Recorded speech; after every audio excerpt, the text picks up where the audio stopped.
복음주의 사회선교 운동단체들이 함께하는 성서한국이 오늘 복음주의 사회선교 운동평가와 전망을 주제로 포럼을 열었습니다. 포럼에 모인 이들은 복음주의 선교단체들이 사회적 신학적으로 민감한 문제에 대해서도 목소리를 내야 한다고 주장했습니다. 이순규 기자의 보도입니다. 1980년대 독재 정권과의 싸움과 민주화 투쟁은 한국 기독교 교회협의회를 대표로 하는 진보의 대표적인 운동 방식이었습니다.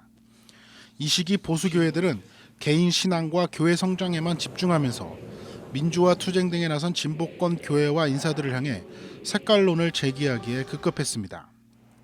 하지만 1980년대 후반 보수적인 기독 대학생을 중심으로 사회 참여에 대한 논의가 시작됐고 복음가 상황, 기독교 윤리 실천 운동의 탄생으로 복음주의 사회선교 운동 역시 첫 발을 내딛었습니다.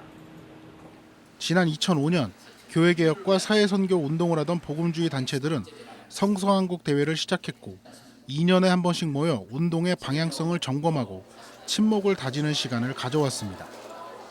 특히 2008년 광우병 파동과 지난 2016년 탄핵 정국은 복음주의 사회선교 운동을 교회 내부에 알리는 중요한 사건이 됐습니다.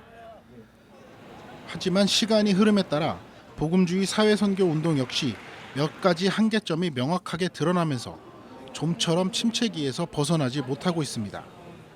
발제자로 나선 함께 여는 교회 방인성 목사는 한국교회와 사회가 신자유주의 경제구조에 잠식돼 사회선교단체와 운동가들의 생존 문제가 쉽지 않다면서도 사회선교를 위한 재정 마련에 신경을 써야 한다고 제안했습니다. 우리가 이 사회선교 활동을 말로는 많이 하지만 실제로 우리 그런 사역자들에게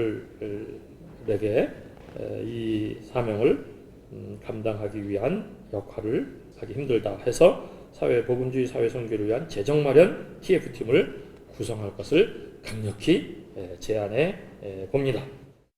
진보 진영에서 발제자로 나선 촛불교회 김준표 목사는 복음주의 운동그룹의 경우 현장에 대한 헌신성이 높다면서도 신학적으로나 사회적으로 예민한 문제에 대해서는 조심스러운 입장을 보인다고 말했습니다.